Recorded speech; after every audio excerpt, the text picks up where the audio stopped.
일명 썸머타임이라고 하죠. 우리말로는 일광절약 시간제, 외우기도 어렵습니다. 데일라이트 세이빙 타임이 오늘로 해제가 되는데, 그래서 사실상은 어제 대부분의 사람들이 시간을 맞춰놓고 주무셨기 때문에 그 한 시간에 대한 것을 잘 모를 수도 있을지 모르겠습니다. 그러나 어찌됐든 오늘은 이 한 시간을 더 사는 거예요. 그러니까 오늘은 24시간이 아니라 25시간을 보내는 아주 특별한 날입니다. 여러분들은 이 한 시간을 어떻게 사용하셨나요? 아니면 여러분들의 삶 속에서 만일 덤으로 한 시간을 더 준다면 여러분들은 어떻게 살고 싶으십니까? 물론 그 한 시간은 가치를 알아보는 사람에게만 의미가 있는 것일 수 있습니다. 사실 시간이라는 것 자체가 상대적인 개념이죠. 우리가 똑같은 한 시간을 사는 것 같지만 사람들이 어떻게 생각하느냐에 따라서, 어떻게 바라보느냐에 따라서 그 한 시간의 의미뿐만이 아니라 그 한 시간이 가져다주는 가치도 아주 다를 수 있다는 겁니다. 어떤 이에게는 그 한 시간이 그냥 무의미하게 지나갈 수 있을 수도 있습니다.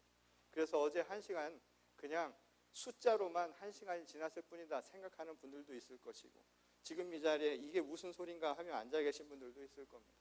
반대로 어떤 이들에게는 정말 간절한 마음으로 한 시간을 기다리는 사람들도 있죠. 그래서 그 한 시간이 내 인생에 얼마나 소중한 것인가 라고 하는 것을 아주 가슴 깊이 느끼는 사람들도 있을 것입니다. 그만큼 이 한 시간을 어떻게 대하느냐, 그것을 바라보느냐에 따라서 같은 한 시간임에도 불구하고 사람의 삶의 모습을 여러 가지 모습으로 다르게 차이나게 만들 수 있다는 겁니다.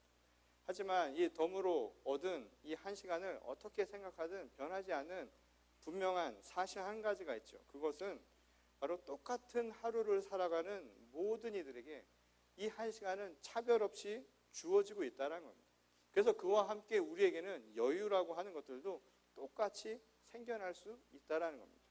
제가 말하는 이 여유라는 이 말의 의미는 말 그대로 짜여진 틀 안에서 생겨난 틈, 그만큼 여유가 생긴 것을 말하는 겁니다. 그래서 별로 한 시간에 대해서 중하게 생각하지 않거나 그것을 어떻게 사용할 것인가 생각해 보지 않은 분들이라도 아마 어저께 그 한 시간을 잠이라도 자야 되겠다라는 생각을 할 수 있게 되는 것이죠. 물론 특정한 목적을 위해서 내가 그 한 시간을 사용하겠다라고 한 사람에게 그 한 시간은 엄청난 선물처럼 느껴지게 될 겁니다. 그런 의미에서 여유라고 하는 것, 그 한 시간이 가져다주는 그 여유라고 하는 모두에게 주어진 그 특별한 선물은 말 그대로 우리에게 소중한 것일 수 있다는 겁니다. 사실 이 여유라고 하는 것이 우리 삶에 가져다주는 여러 가지 장점들이 있죠. 예컨대 여유를 가지면 판단을 좀 더 신중하게 할 수 있습니다. 그리고 깊이 있게 할 수가 있죠. 그래서 실수를 줄여줄 수도 있습니다. 또 심지어는 여유가 없을 때는 할 수 없었던 일을 할 수 있도록 만드는 동기부여도 되고 능력도 되기도 하죠. 삶의 질을 변화시킬 수 있는 가능성을 바로 이 여유라고 하는 것이 가지고 있다는 겁니다. 반대로 여유가 없으면 사람들이 쫓기기 마련이죠. 조급해하는 경우가 생긴다는 겁니다. 그래서 판단을 깊이 있게 하지 못하고 그냥 쫓기듯 선택을 하는 거예요. 그래서 시간이라고 하는 것이 굉장히 중요한데, 제가 특히 우리 젊은이들에게는 그 이야기를 늘상 하는 게 있습니다. 시간은 앉아서 기다리는 게 차라리 낫다고요. 그것을 시간에 쫓겨서 살아가면 안 된다는 겁니다. 그래서 시간은 자기가 만들어야지, 자기가 만들지 않는 시간은 시간의 노예를 만들 뿐이라는 거예요. 내 마음대로 하는 것이 아니라 시간이 하라는 대로 움직일 수밖에 없게 된다는 겁니다. 실패나 실수라고 하는 것들도 곰곰이 생각해보면 이런 여유가 없어서 내가 시간에 쫓겨서 조급함 속에서 판단을 깊이 하지 못해서 하는 경우가 너무나 많다는 겁니다. 그런 의미에서 이 여유라고 하는 것이 우리 삶의 질을 바꿀 뿐만 아니라 우리에게 양질의 선택을 하게 만들 것이고, 나아가서는 인생의 아주 좋은 길을 갈 수 있도록 만드는 아주 중요한 조건이 될 수 있다는 겁니다. 그러니 여유를 갖는 삶, 그게 얼마나 우리에겐 축복이 되는가, 우리는 그 말을 한번 다시 되새겨볼 수 있다는 것이죠. 근데 이 여유라고 하는 것이 한 개인에게만 생겨나는 것은 아닙니다. 공동체에도 아주 매우 긍정적인 효과를 가져다 주기도 하죠. 이 옛날부터 이 우리나라 농민들은 감을 수확할 때, 내일도 저희가 어른들을 모시고 감을 따라가기로 했는데, 이 감을 수확할 때 아무리 힘들고 배가 고파도 나무 위에다가 감 한두 개를 꼭 남겨두는 풍습이 있었다고 합니다. 그 왜 그럴까요? 그것은 남 혼자만 살아가는 것이 아니라 하늘을 나는 금수조차도, 새 한 마리조차도 우리가 함께 공생하고 함께 서로 상생한다라고 하는 것을 우리 민족이, 우리 문화가 깊이 깨닫고 있었기 때문이었다는 것이죠. 그렇게 남겨두는 감을 두고 우리말에 까치밥이다, 그렇게 불렀다고 합니다. 이것은 단순히 동물에 대한 동정의 마음에서 나오는 것이 결코 아니죠. 한번 생각해 보세요. 예전에 배고플 때, 굶주릴 때 남아도는 감 하나가 얼마나 소중하겠습니까? 그럼에도 불구하고 그거를 남겨두는 마음이라고 하는 것이 어떤 마음일까요? 그것은 본능적으로 살겠다라는 게 아닙니다. 다시 말해서 굶주림의 노예가 되지 않겠다라는 거예요. 굶주리고 배고파서 본능적으로 행하는 것이 아니라 그럼에도 불구하고 마음의 여유를 가지고 나와 함께 살아가는 또 다른 존재를 생각해 보겠다라고 하는 넉넉함 속에서 나온 것이라고 말할 수 있다는 것이죠. 결국은 스스로 갖는 그 여유라고 하는 것이 본능에 굴복하지 않고 살아가는 우리에게 큰 동기와 힘을 줄 수도 있다는 것을 알 수 있다는 겁니다. 지난주 이 트럼프 대통령이 중간 선거를 앞두고 이 시민권 자동 부여 폐지라고 하는 행정명령을 준비하겠다라는 발표를 했죠. 현재 이 멕시코를 비롯해서 중남미 지역의 이민자들을 원천 봉쇄하는 이 정책을 펴는 것과 동시에 이 미국에서 자동적으로 출생한 사람에게는 시민권이 주어지죠. 시민으로 인정한다라고 하는 이것은 미국의 수정 헌법에 들어있는 조항입니다. 이것과 정면 대치되는 그런 발표를 한 것이었죠. 우호적인 이민 정책에 강력하게 반대하는 이 대통령의 의지는 결과적으로 또 역설적으로 보면 오늘날 미국 사회의 현실이 어떠한가라고 하는 것을 보여줍니다. 한동안 고속 성장하던 경제 성장이 이미 정체기에 들어섰고요. 또 20세기 세계 초강대국의 위상이 점점 그 위세가 약화되고 있지요. 바로 이러한 현실들을 그대로 보여주고 있다라고 할 수 있다는 겁니다. 근데 문제는 그 모든 문제의 원인을 엉뚱한 곳에서 찾고 있다는 것이죠. 마치 이민자들이 모든 문제의 근원인 것처럼 이 비난의 표적을 삼고 또 다른 희생양을 만들고 있다는 겁니다. 그런데 인류의 역사를 보면 우리에게 분명한 사실 한 가지를 가르쳐주죠. 20세기 미국을 포함해서 세계를 지배했던 모든 강대국들, 제국과 모든 민족의 공통된 특징 한 가지는 서로 다른 다양성을 다 인정하고 그들을 포용하려는 정책을 썼다라는 겁니다. 자기 것만을 강조한 것이 아니라 다른 것은 부정해버리는 배타성이 아니라 나와는 다른 것조차도 품어 안으려고 하는 바로 그 수용력, 다시 말해서 여유라고 하는 것이 바로 민족과 국가의 성장과 부흥을 가져다준 아주 커다란 원동력이 되었다는 겁니다. 그런 측면에서 점차 배타적으로 변화해 가려는 이 최근 미국 정부의 움직임은 여유를 잃어버린 것이 아닌가. 그래서 거인의 조급함처럼 보여지는 그런 상황이라는 겁니다. 우리말에 그런 말이 있죠. 바쁠수록 돌아가라고. 이럴 때일수록 지금 필요한 것은 마음의 여유를 갖는 것 아닐까요? 나만이 아니라 누군가를 바라볼 수 있는 것. 내 삶만을 바라보는 것이 아니라 누군가도 함께 살아가고 있다는 것을 생각해 볼 수 있는 그 마음의 여유. 그것이 잃어버린 옛 영광을 되찾는 길이 아닌가 이런 생각을 해보게 됩니다. 그런 의미에서 저는 오늘 이 세상을 살아가는 중요한 덕목이자 지혜이죠. 이 여유와 관련된 이야기 하나를 여러분들과 함께 나누어 보려고 합니다. 오늘 우리가 읽은 본문 말씀이죠. 이 마가복음의 말씀은 유대 율법학자 한 사람이 예수께 찾아와서 이런 질문을 합니다. 모든 계명 중에 가장 으뜸이 되는 계명이 무엇인가를 묻는 것으로 시작하죠. 제가 말씀을 곰곰이 읽다 보면 유대인들이랑 한국 사람들이랑 비슷한 게 참 많은 것 같아요. 배타적인 것도 비슷하고요. 묻는 것도 꼭 이런 것만 묻더라고요. 우리 한국 사람들 항상 먼저 묻는 게 뭘까요? 뭐가 1등이냐 말이죠. 뭐가 더 낫냐고.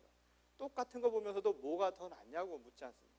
같은 붕어빵을 보더라도 어떤 게 더 맛있느냐를 찾는 게 우리 민족의 독특한 특성 가운데 하나인데, 이 당시 유대 율법 학자들 와서도 예수께 그 많은 계명 중에 과연 어떤 게 가장 으뜸이 되느냐라는 것을 묻고 있는 것이죠. 그러니까 그 중에서 가장 절대적인 기준이 될 수 있는 게 무엇인가라는 겁니다.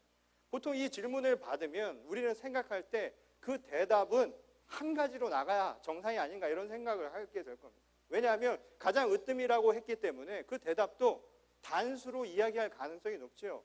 복수로 이야기하는 것이 아니라 그 중에 하나를 이야기할 가능성이 높다는 겁니다.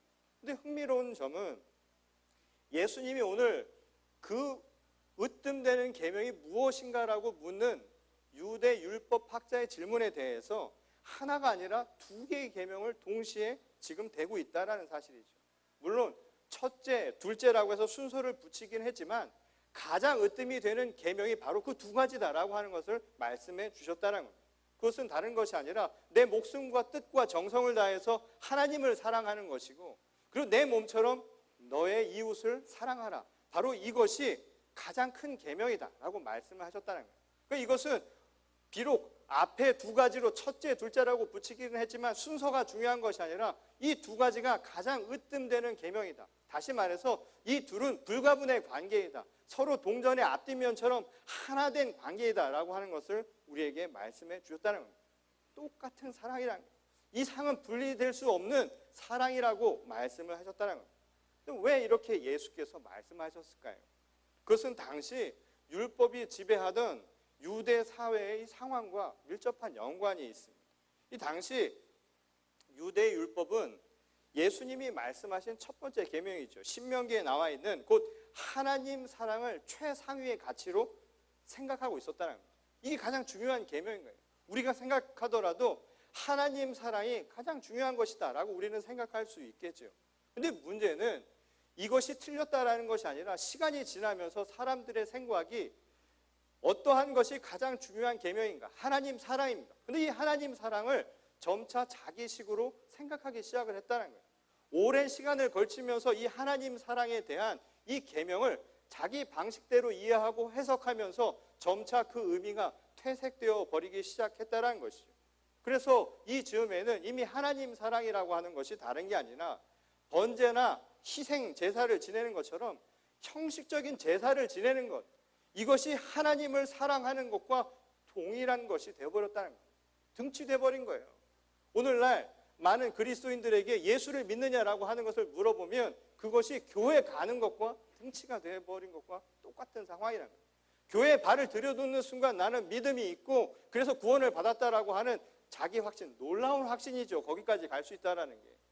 그렇게 될 수 있는 상황이 되었다는 거예요. 틀린 말이 아니지만 그것이 확실히 필요 충분 조건이 될 수는 없다라는 것이죠. 율법의 전통에 따라서 제사를 드리는 것이 이처럼 신앙의 절대적인 기준이 되어버렸다는 거예요. 이게 결국 어떤 상황이 되어버렸는가?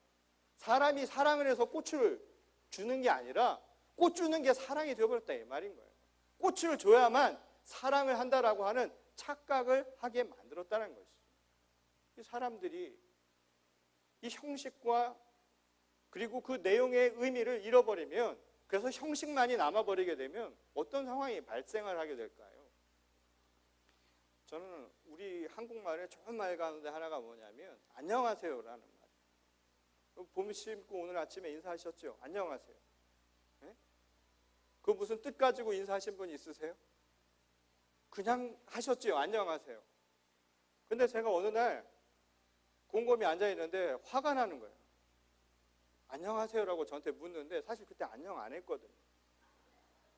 그리고 곰곰이 생각을 해보면 목회자라고 해서 그때 신학생 때 제가 참 어려운 시기를 겪은 적이 있었어요. 여러분들도 잘 모르시죠? 제가 어떻게 살았는지. 안녕하세요라고 묻기만 했지 진짜 안 물어봤잖아요. 제가 그때 먹을 게 없어서 힘들 때가 있었어요. 근데 안녕하세요라고 묻는데 정말 제가 안녕했는지 물어보는 사람이 없는 거예요. 저는 안녕 안 했는데. 미국 사람들도 만나면 항상 이야기해요. How are you? 이 강박관념처럼 그 얘기를 들으면 I'm fine, thank you, and you가 그냥 나와버리는 거예요. 사실은 파인 안 했거든요. 아무도 묻지 않는 거예요. 지금 우리도 그렇죠. 우리 삶의 각자의 처한 모습들이 내 마음속에, 내 삶 속에 얼마나 상처를 많이 가지고 살아가고 내 삶 속에서 얼마나 고통스러운 것들이 있고요. 알지 못하는 오해들이 나를 힘들게 만들고 때로는 물질적으로 힘들어서 내가 얼마나 고난에 빠져 있는가 아무도 알 수 없는 상황들이 있다는 거예요. 그거를 누구도 묻지 않는 거예요. 누구도 관심을 갖지 않는 거예요. 오직 내야만 가지고 가는 것인데. 근데 더욱 놀라운 것은 형식적인 사회가 되어서 묻지 않는 거예요. 물으려고 하지도 않고 그것에 관심도 없고 지나가는 거예요. 이게 바로 오늘의 현실 속에서 나타나는 것이죠. 이게 끝이 아닌 거예요. 당시 유대 사회에서는 이 본래의 의미보다 형식이 강조가 되면 어떤 문제가 생겨나는 줄 아세요? 편협함, 인간의 편협함이 자라나기 시작합니다. 그곳에서 부정과 부패라고 하는 것도 자라나기 시작을 한다는 거예요. 의미보다, 목적보다 형식이, 수단이, 방법이 강조되면 결국 뭐만 살아남겠습니까? 수단, 방법 가리지 않는 사람들을 만들어내는 거예요. 수단, 방법 가리지 않는 상황이 발생을 하게 되면 결국 약자들만 고통받는다 이 말인 거예요. 누군가는 희생을 받게 된다는 것이고, 실제 예수께서 왜 성전 정화라고 하는 것을 강조해왔는가를 보면 알 수 있는 것 아닙니까? 이 당시 실제 성전을 중심으로 하던 사회 지배 세력들이지요. 성전을 통해서 많은 이득을 얻었던 종교 지도자들이 부정과 부패를 일삼았다는 것은 이미 당시 사회에서 너무나 잘 알려진 역사적 사실이었다는 거예요. 그럼 예수께서 예루살렘의 사역을 시작하며 가장 먼저 시작한 것이 무엇이었을까요? 성전을 정화한 것이죠. 그 성전 정화의 핵심은요, 이곳에서 일어나는 부정과 부패만이 아닙니다. 오늘 우리에게도 똑같은 상황 아닙니까? 오늘 우리에게 성전은 이 건물만이 아니라 우리 자신이잖아요. 우리가 곧 하나님을 담은 몸 아닙니까? 내가 그리스도의 몸 아닙니까? 그러니 내 안에 하나님이 계시지 아니하면, 내가 하나님의 삶의 목적대로 살지 아니하면, 수단과 방법을 가지고 살아간다면 내 몸도 성전의 정화의 대상이 되어버린다 이 말인 것이죠. 하나님의 말씀 속에서 변화되어야 한다는 거예요. 당시 유대 사회가 수많은 부정과 축제라고 하는 것이 아주 팽배해 있었던 이 상황을 너무나 잘 알고 계셨다는 것이죠. 유럽 사회를 뒤흔들었던 종교 개혁이 바로 500년 전 사건이었죠. 당시 중세 교회도 어떠했던가요? 하나님 나라를 갈 수 있는 것을 면죄부를 팔아서 가게 만들었다는 거예요. 돈 주고 가는 거예요. 헌금이라고 하는 물질적인 헌신이라고 하는 우리 신앙생활의 중요한 부분이지만 그것은 꽃을 주는 것과 다르지 않아요. 사랑해서 내가 행하는 행위에 지나지 않는다 이 말인 것이죠. 근데 그거 자체가 어떻게 나를 구원의 길로 이끌어준다 생각할 수 있느냐 이 말인 거예요. 그것만 가지고 심지어는 떨어지는 동전 소리 땡그랑 하는 소리를 듣고 연옥에 있는 사람들이 천국으로 들어갈 수 있는 문이 열린다라는 해괴망측한 이야기들이 횡행하고 그것을 믿는 상황이 발생을 하고 있었다는 것이죠. 그게 다 어디에서 나온 걸까요? 자기들의 생각 그리고 수단과 방법을 가리지 않는 바로 현실이 만들어낸 결과였다는 겁니다. 그리고 자신들과 다르면요, 마녀 사냥을 일삼는 거 아닙니까? 우리와 다르다는 것, 방식이 다르다는 것, 수단이 다르다는 것, 그거 하나만으로도 목적이 같음에도 불구하고 그들을 마녀 사냥 삼아서 희생 제물로 삼은 것, 그게 바로 500여 년 전 사건 아니었습니까? 그게 500여 년 전에만 그랬을까요? 제가 목회를 시작하면서 이 목회를 하다 보니까 큰 축복이 있어요. 그게 뭐냐면 많은 사람들을 만나서 많은 삶의 이야기를 들을 수 있다는 겁니다.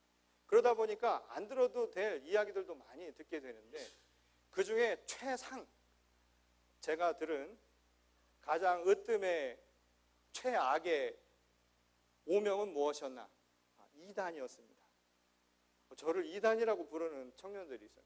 그 이유가 무엇이었냐면 제가 청년들을 데리고 여러 신앙적인 훈련을 하기 위해서 떼제 훈련 공동체를 한번 찾은 적이 있어요. 떼제라고 하는 신앙 공동체, 성만찬을 드리는 공동체입니다. 근데 그곳이 아무래도 요즘에 거룩한 곳을 찾다 보니까 사실은 교단과 상관이 없는 것임에도 불구하고 이 캐톨릭 교회 성당을 빌려서 하는 경우가 많아요. 그곳에 가서 그곳에서 떼제 훈련을 받도록 같이 데리고 갔는데 갔다 와서 저에게 한 얘기가 뭐냐면 교회를 안 나오겠다는 거예요. 왜 교회는 안 나오느냐 얘기했더니 목사님이 이단 같다는 거예요. 그래서 제가 그때 알았죠. 아, 내가 이단이었구나. 누구에게는 이단이 될 수 있겠구나. 근데 곰곰이 생각을 하면 그 이유가 무엇일까요? 익숙하지 않은 거예요. 우리에게는 낯선 것이죠. 누군가에는 너무나 익숙한 것이 우리에게는 낯선 것이죠. 찬양도 그렇지 않습니까? 저 학교 다닐 때는 드럼을 못 치겠어요. 왜 드럼을 못 치게 할까요? 드럼을 치지 못해서 이 피아노, 기타만 하게 했던 기억이 납니다. 그 드럼을 치면 안 되는 이유가 뭐냐고 물어보니까 드럼을 치면 오실 분이 아니고 다른 분이 오신다는 거예요. 그분이 오셔야 되는데 다른 분이 오신다는 거예요. 또 재미있는 게 또 어느 날 봤더니 또 장구는 또 치고 계세요. 왜냐하면 부흥회 때 또 북치면서 또 기도하게 하시더라고요. 도대체 이해가 잘 안 되더라고요. 그 북과 저 북은 무슨 차이가 있는지 모르겠지만 자기와 다르다라고 하는 그 편협함이 우리에겐 또 다른 문제를 만들기 마련이라는 거예요. 결국 하나님 사랑이라고 하는 것을 잘못 이해하면 그 결과, 그 희생은 바로 우리 이웃들에게 갈 수 있다는 거예요. 왜 예수께서 으뜸 계명을 말씀하시며 한 가지로만 이야기하신 것이 아니라 이웃 사랑을 이야기했는가? 바로 여기가 우리를 이끌어주는 아주 증명이 되는 부분이라는 것이죠. 하나님 사랑은 그 자체로 나타나는 것이 아니라 사실은 원페어처럼요. 우리의 이웃을 사랑하는 모습 속에서도 당연히 나타나야만 하기 때문인 겁니다. 그런 의미에서 오늘 우리 시대는, 우리 교회는 과연 어떤 모습일까요? 이 얼마 전 피츠버그의 한 유대 회당에서 총기 난사 사건이 있었죠. 반시온주의, 반유대주의가 가져온 결과였습니다. 바로 그 주에 또 다른 사건이 있었죠. 켄터키 루이스빌이라고 하는 곳의 한 마켓에서 흑인을 대상으로 하는 총기 사건이 있었습니다. 이 당시 이 총기 난사법은 극단주의적인 백인 우월주의자였는데 사실은 총기를 가지고 흑인 교회를 갔던 거예요. 그곳에서 흑인 교회에 있는 모든 사람들을 다 죽이려고 갔다가 문이 닫혀 있는 바람에 결국 마켓에 가서 보이는 흑인들을 난사해서 죽인 사건이었습니다. 우리 시대에 아주 끔찍한 상황들이 벌어지고 있죠. 더 놀라운 건 말이죠. 교회예요. 일부 복음주의 진영의 교회에서는 가난과 폭력 그리고 생명의 위협에서 벗어나기 위해서 죽음을 무릅쓰고 국경을 넘나드는 난민들을 테러리스트라고 규정하고 있습니다. 한번 생각해 보세요. 우리 조상들이요, 우리의 부모 세대들이 죽음을 무릅쓰고 강을 건너던 시대가, 바다를 넘어온 시대가 바로 얼마 전 이야기입니다. 그럼에도 불구하고 그들을 테러리스트라 규정하고 그래서 그러한 이민 정책을 옹호하는 입장을 내기도 했다는 겁니다. 한국 개신교 교회도 얼마 전 예멘이죠. 난민을 단지 무슬림이라는 이유로 반대하는 목소리를 내서 문제가 되기도 했죠. 물론 문제가 있는, 사회적 문제가 되는 부분들은 반드시 있을 겁니다. 그런데 문제는 이슬람교를 퍼뜨리기 위해 의도적으로 잠입한 것이다라고 하는 특정한 근거 없는 이유만 가지고 문제를 삼았다는 것이죠. 더 중요한 것은 난민들이 왜 들어오게 되었느냐고요. 그들이 왜 그런 상황에 처해져 있는가, 그런 조건이나 이유를 먼저 물어봐야 될 것 아닙니까? 우리랑 같이 살 수 없는 존재라 할지라도 그들이 왜 그런가, 적어도 그들이 살아가는 이유와 그들이 함께 살아가는 똑같은 하나님의 자녀라는 마음을 가지고 바라봐야 할 것 아니냐라는 것이죠. 나와는 다르다라는 이유가 누군가를 버리고 그 사람을 배타적으로 만들 수 없다라는 것이죠. 그런데 하나님이 전하는 계명의 말씀은요, 전혀 다른 걸 우리에게 가르쳐 주셨죠. 이 신명기서 10장 17절에서 19절 말씀을 요약하면 이런 말씀입니다. 여호와 하나님은 사람을 외모로 보지 아니하시며 고아와 과부를 위하여 정의를 행하시고 나그네를 사랑하여 그에게 떡과 옷을 내어주신다. 그러므로 너희는 나그네를 사랑하라. 전에 너희도 애굽 땅에서 나그네였다는 사실을 기억하라. 이것이 바로 하나님의 말씀이었다는 거예요. 우리가 정말 하나님의 말씀을 생각해 본다면 자신과 다르다는 이유로 돌을 쌓고 그들에게 돌을 던지는 것이 아니라 마음을 넓혀서요, 우리가 마음의 여유를 가져서 그들을 이해하고 관대하게 포용할 수 있는 마음을 가지라는 거예요. 우리도 누군가에게는 남이 될 수 있는 겁니다. 그리고 우리도 누군가에게는 타인일 뿐만 아니라 이민자요. 또 그들과는 전혀 다른 유색인종일 수 있다는 것이죠. 이것이 바로 하나님의 말씀입니다. 저는 이 하나님의 말씀을 우리 민족 면면이 내려오는 이 전통 속에서 찾아보고 싶어요. 바로 까치밥의 정신이라고 하는 것을 회복하자는 거죠. 함께 나누며 사는 것. 자기 이익에 눈이 멀어서 생명도 경시하고 무자비하게 살아가는 것이 아니라 함께 더불어 살아가는 상생의 여유로운 세상을 함께 만들어가야 한다는 겁니다. 이것이 오늘 예수께서 이 말씀을 하시며 하나님의 나라가 가까웠다라고 말씀하신 까닭이 아닐까요? 저는 그래서요, 유대인들만 하나님의 선택한 백성이 아니라 우리도 하나님 선택한 백성이라는 생각이 들어요. 왜냐하면 우리 문화나 우리 말들이 너무 성서적이에요. 이 영어에 보면 이런 말이 있죠. 보통 위기에 직면했을 때 영어로는 어떻게 하냐면 help me, 그럼 help me, 나 좀 도와줘, 그렇게 얘기하죠. 불어로는 에데모아라고 합니다. 그것도 똑같이 help me라는 뜻이에요. 나를 도와줘요. 그러고 보면 이 구미 문화는 철저히 자기중심적이에요. 근데 한국 사람들은 물에 빠지면 뭐라고 그러세요? 뭐라고 그러세요? 사람 살려 하죠.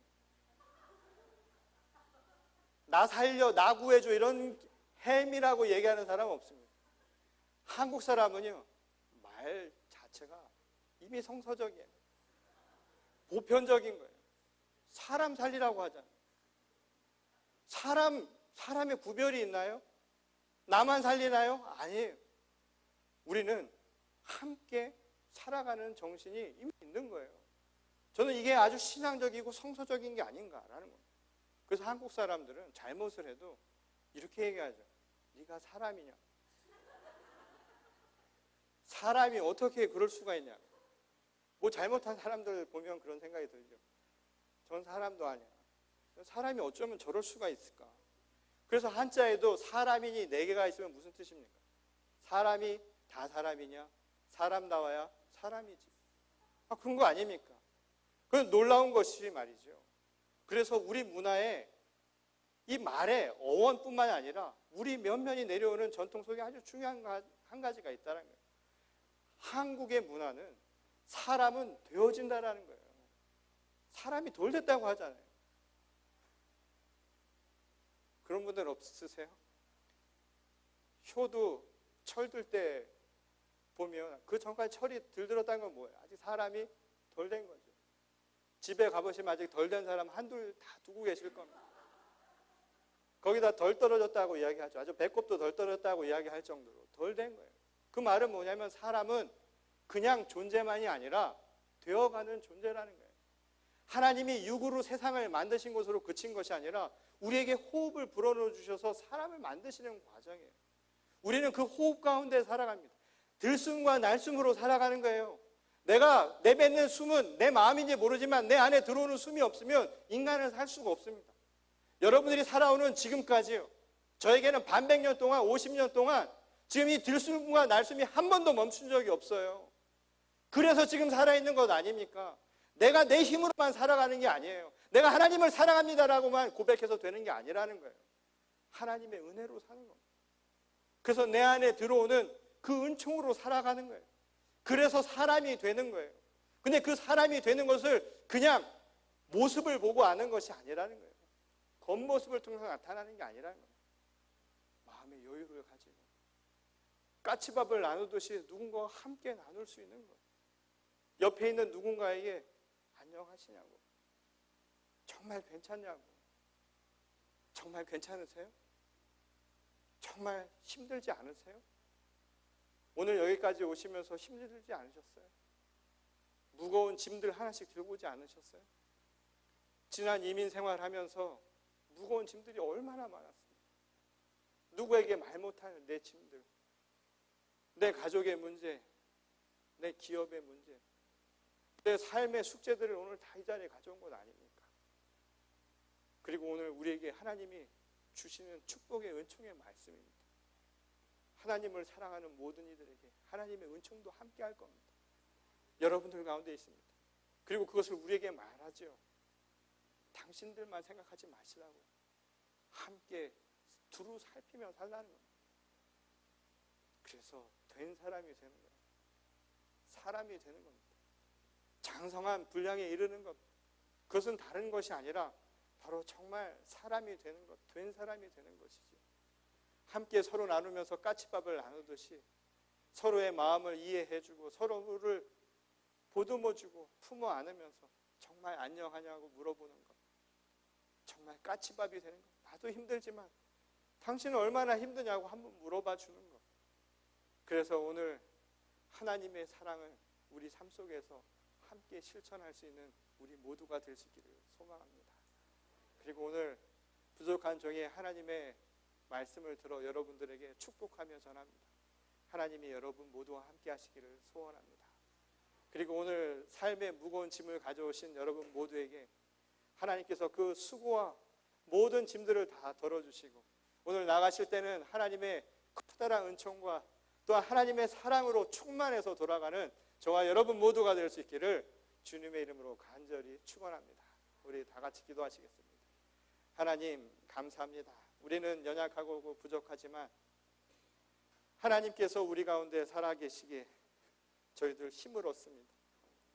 그럼에도 불구하고 때로는 저희들 모르며 살았던 것은 아니었을까요? 내 안에 내주하고 계신 주님을 바라보지 못해서 엉뚱한 곳에서 찾았던 것은 아니었을까요? 누가 제일 가는 제자였는가? 누가 주님의 오른편에 앉을 자인가? 그 질문처럼 누가 또 무엇이 가장 신앙의 중심이 되어야 합니까? 라고 묻는 어리석은 모습은 아니었던가요? 하나님을 사랑하는 것이 우리 삶에 얼마나 다양한 방식으로 나타날 수 있습니까? 무엇보다 하나님을 사랑하며 생긴 그 여유를 까치밥을 나누듯 우리 서로에게 나누며 살아갈 수 있는, 그래서 우리 서로를 통해 그 하나님의 사랑을 실천하며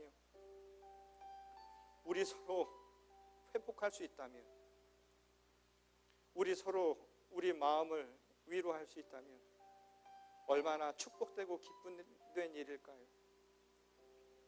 하나님, 오늘 이 자리에 우리의 마음을 주님 앞에 온전히 드리기를 원합니다. 편협했던 우리의 마음의 문을 열어주시고 서로를 향한 오해와 왜곡이 아니라 더 큰 관용의 마음과 품어 안는 마음과 서로를 이해하고 또한 함께 사랑을 나눌 수 있는 믿음의 공동체를 만들어가게 하여 주시옵소서. 하나님의 나라가 먼 곳에 있지 않다고 하신 그 주님의 말씀을 우리의 눈으로 오늘 이 땅 가운데 확인하며 살아갈 수 있기를 원합니다.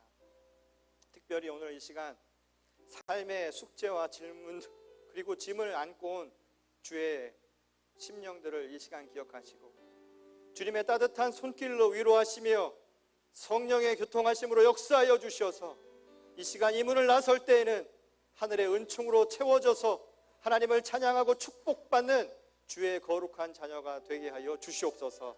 하나님께서 우리 모두와 함께 하신 줄을 믿사오며 거룩하신 우리 주 예수 그리스도의 이름으로 간절히 기도드렸습니다.